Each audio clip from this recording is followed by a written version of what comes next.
I'm Zangief, I'm bad guy. Hi, Zangief. Ralph, you are bad guy. But this does not mean you're bad guy. Zombie, bad guy. Hi, Zombie. Hi, Zombie. Zangief saying labels not make you happy. Good, bad. You must love you. I don't want to be the bad guy anymore. Ralph abandoned his game. Where's the wrecking guy? Welcome to Game Central Station. Trains for all game destinations now boarding. Everything changes now. Where's Ralph? Stand by. My Cubertese is a little rusty. Ralph's gone to hero's duty? Get out of this game, buddy. Ralph, you're game jumping?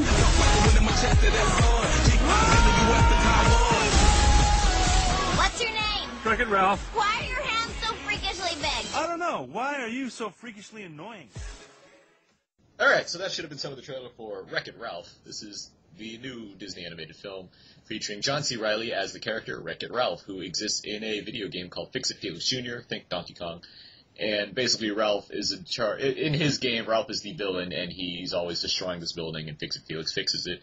But in his game, he's kind of he feels underappreciated. He's warm at heart. And so he decides, you know what, I'm gonna try something else. I want to be a hero. So he leaves his game and ventures into other video game territory where he tries to earn a medal for proving himself to be a hero. So he goes into Hero's Duty, which is like a light gun shooter game with which features General Calhoun, who's played by Jane Lynch.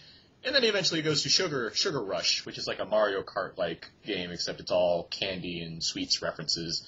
And in there he meets a character named Vanellope, voiced by Sarah Silverman, and they kind of team up to hopefully both prove themselves as more worthy than they've been given credit for. Lots of video game geekery ensues. Stephen Gill coughed on something there. Sorry. What was that? A fly flew into your mouth or something? Stephen Gibbler, what did you think of Wreck-It Ralph? What did I think of Wreck-It Ralph? All right. So I saw it under different conditions than most of the family audience in the crowd. I really enjoyed it. It wasn't on the Shrek level of losing my mind. It's funny, but the way they went in the end, obviously, I'm not going to spoil anything. We are a spoiler-free show, I hope. Yes. And they tend to be, right?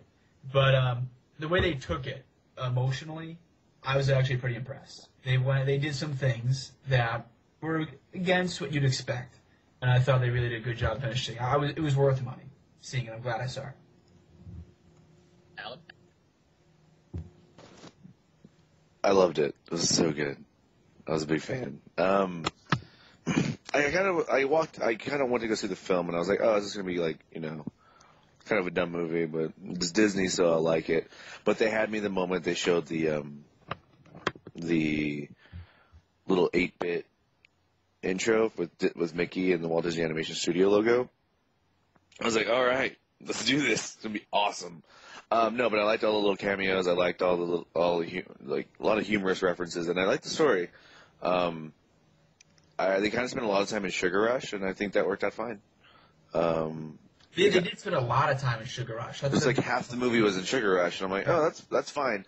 Luckily, Vanellope was a likable enough character, along with King Candy, that I didn't mind it.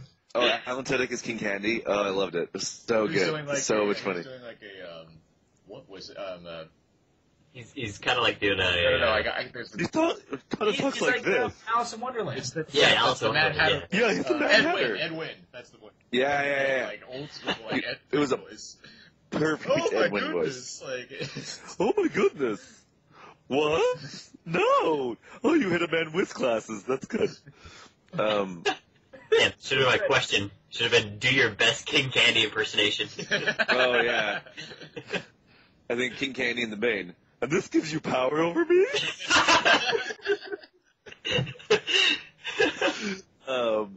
Yeah, I could do that way better than Bane. No, but I really liked it. I really dug it. It's one of my favorite movies this year because it was really fun. It was really good, and I liked it better than Brave, so take that, Pixar. Oh, that's a whole different podcast right there. Brave. Okay. You need to disparage another movie to compliment the other. You don't know how I do, Aaron. I've been on this show long enough to know that I disparage everything. I mean, Brave was fine. No, I just really liked it. I thought it was really fun. I liked the voice casting a lot. I thought it fit everything, and I just dug it. Abe? It's weird that this movie didn't come out before Halloween, because I think that the Bane would have a close competition with Wreck-It Ralph costumes. But, yeah, I really liked it too, and I think that, although the story itself is relatively not new, I guess, it's kind of... Evolutionary. It's evolutionary? Because I was go ahead. Revolutionary. Oh. Yeah, I mean, I agree with Steven. Just, I guess where some of the emotional core where they take it, it was actually really touching, to say the least. And I kind of liked how Wreck-It Ralph, he's got to go into the dark before he can see the light. Wah, wah. So, he's got this, fit of rage. Sorry, and then, Abe, did you just wah your own joke? Yes, I did. All right, carry on. But, yeah, on the whole, I liked it enough to recommend seeing it in theaters, and we'll get into it more. Yeah, I really enjoyed it. I had a lot of fun. The movie automatically caters to someone like me. I mean, it's about video games. It's an animated movie taking place inside a video game world, and as much as it just feels like a rehash of ideas from Toy Story and Monsters Inc., it works. Because of the strong voice acting, I think John C. Reilly and Sarah Silverman in particular do a good job of kind of bringing out a characterization between the two of them that works well for this movie. Add to that, the animation here is stunning. It looks great.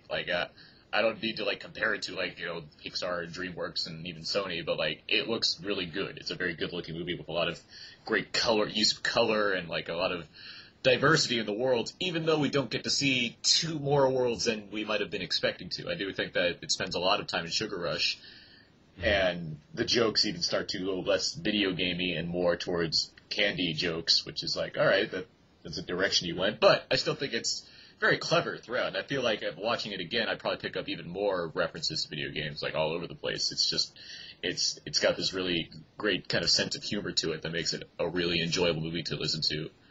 And one of my only issues is, I don't think the movie's going to be timeless. I think it's very much catering to a select number of decades for people that grew up with video games, people that grew up while video games were already around, and then people kind of in the now era, but years from now, I don't think you can really appreciate the humor as much as you can right now.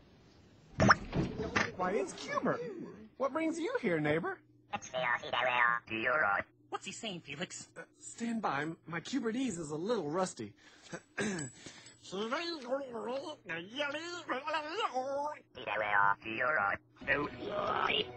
Ralph's gone turbo.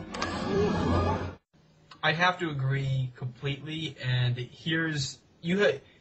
don't want to cannibalize, the whole what movies do you think about while watching Wreck-It Ralph, but there's one major movie that dealt with cartoons in a live-action world.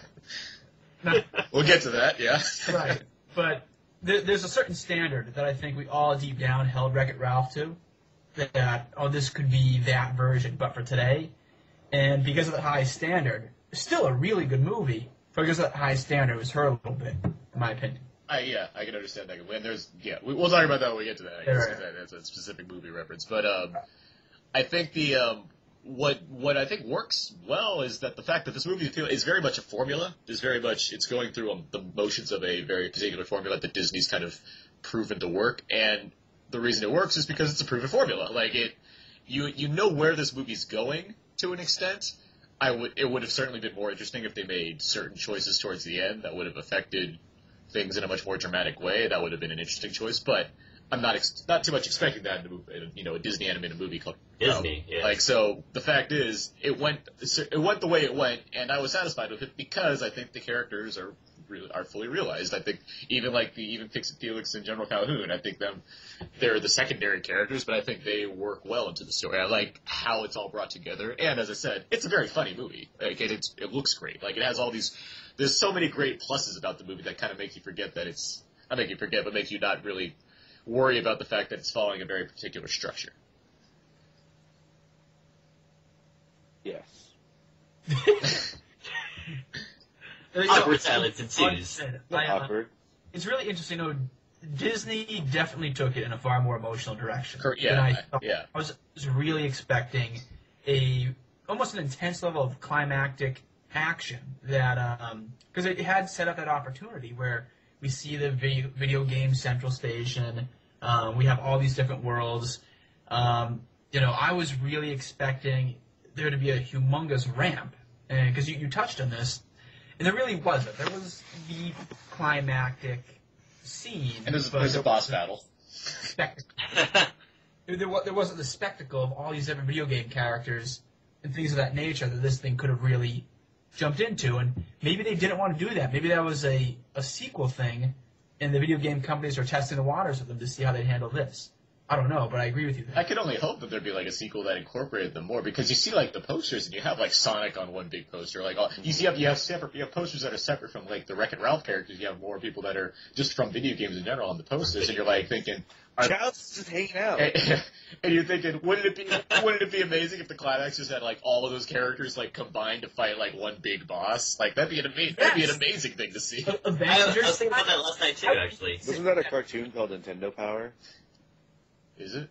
Or am I too old? I'm old. That's an actual cartoon, like Link and Mario and stuff. They would get together and they would go on adventures. It's a great cartoon. No, it's a real deal. That was some Saturday morning. Saturday morning, late 80s kind of stuff. Yeah. It was awesome. You guys are young. Grow up. But that's the direction it should have gone. It should have Grow up gone. and watch some good cartoons, guys. Come on. I watched Sonic. Sorry. I watched Teenage Mutant Ninja Turtles. So did I. Yeah, that's a great show. But Eric, to your point about the, or I guess you and Steven, the emotional thing, I thought about that too. It's just, I knew that Disney was going to do that, because they could have done it in Tangled as well, and I think that would have made Tangled like one of like the best animated movies ever. Tangled. If they had taken it in a different direction toward the end.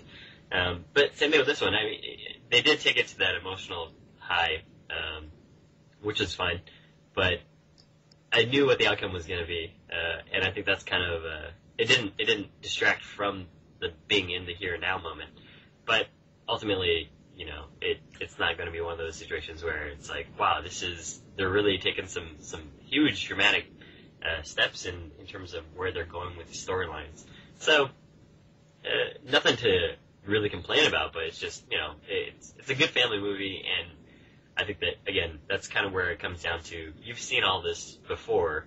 It's just a different format, but it's still enjoyable. I think it works on the level that The Incredibles works on, where it's very much like kids will appreciate it. Really? I'm not saying it's like up to the same par. I'm saying it works on the same level as in kids can appreciate it, but it's very much a movie that works for adults, especially adults that are nostalgic for this kind of, especially like a corn up part. Like, one thing, here's a question. This movie's clearly like a period film, right? Because where does this arcade exist where there's like kids like racing in with quarters stacking? Like, this movie has to take place in like the early 90s. So it's a 30-year anniversary, so... It's okay. Well, okay. It exists somewhere. Somewhere in Ohio. Yeah, I guess. Yeah. But, I mean, it's like... Actually, Vegas has the Pinball Museum, which is awesome. Yeah, the museum. Kids are racing to the arcade. They're like lining up their quarters, calling next game. Like, what world is this living in? Like, Nickel. Do you guys have Nickel? Yeah. Nickel. I gotta say, it is very much though like those old places where they have all those games and stuff like that. They have the bar and all that, like a Dave and Buster's type. Okay, place. That's fair. It's like all little kids running around the arcade. It's like, I bet you in that video game world, STDs are everywhere. Thank you. Holy Toledo. You know what I liked about the movie too is, Aaron, you were mentioning something about the animation. I like how different characters are animated differently, and the residents of Fix-It Felix Jr., they seem to, frame rate at... Yeah, they move like the characters in their games would in a 3D world. To see that, because, Gene, who's, like, living at the penthouse, he does, like, everything, like, half a frame slower than Ralph, Wreck-It Ralph, Wreck-It Ralph. But don't you think that's inconsistent? Because if the Nicelanders are moving like that, then how would Fix-It Felix and Ralph move? I thought you liked it, then I just disregarded it because I was like, these are the main characters. They've got to go. And I like the line where Felix Jr. meets the general, and he's just like, high definition, and I was like, oh, that's clever. Slick tiddlywinky pie size. I'm Fix-It Felix Jr., ma'am. From the game, Fix-It Felix Jr. Jiminy, look at that high definition. Your face. It's amazing. There's a lot of clever stuff that's just great. It's overflowing. It is. And including, like, if you sit to, like, the very end of the credits, there's, like, I'm not gonna spoil, there's, like, the geekiest joke possible for anyone that's, like, seen, like, The King of Kong in particular. Like, because that's how you'll know what that is. What really? It's 19? Okay, yeah, tell me what it is at the end. I'll tell you later. No. But another geeky scene is actually after they leave the Anon meeting, and then it just turns into, like, 8-bit. Yeah, when they leave, like, the Pac-Man world, and it's like... Oh, it's so good. Right. I was wondering if you could get the cherry. That was hilarious. Like, I was on board for this movie from the start. Like, I saw like, the early preview of this movie, like, at the Disney D23 Expo thing, like, their Disney's Comic-Con, basically. And, like, from the second, I was like, okay, this is just perfect. This is, like, a movie that I want to see. And I'm just so happy that it delivered. Like, it's such a fun movie. I'm, like, excited to see it again. I really want to check it out more and just, like, have other people see it because it does such a great job of kind of having, like, original characters mixed in a world that you're very familiar with already just because of all the references they're making, add to that great animation and just great style, and it's just a fun movie to watch. The soundtrack's really good too, actually. The score by Henry Jackman and just, like, kind of the tracks that they use, including the Skrillex song and the Hero's Duty World, which is completely my jam right now. Like, I just keep listening to that. That cameo in the movie. Yeah. That'd probably either introduce the show or ends this episode, by the way. No. Yeah, fine. What'd you guys think of the short in the beginning of Wreck-It Ralph? Paperman? Yeah. Tremendous. Very nice. Tremendous. It was amazing. I think I was down with it until all the airplanes became animated and, you know, they were characterized as living beings. But still, the key to Paperman, what I thought of it is that it's basically a silent movie version of Huey Lewis's The Power of Love. That's if you played The Power of Love over Paperman, silence the soundtrack and just play Power. And then you switch out that guy for Marty McFly. You don't need to switch anything. You just play that song over it as The Power of Love. That's why the airplanes guided him. Hence power. I see. Okay. Abe Slow. These things. Oh, Abe. Well, no, the animation of that movie it's quite good. It makes it like 3D and hand drawn stuff. It's just really, really well done. And I really like the style.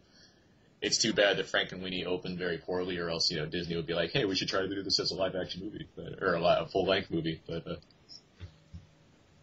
I don't think. Oh yeah, Frank and Winnie came out, huh? Yeah, I don't think the kids are going to be into more black and white animation apparently. So.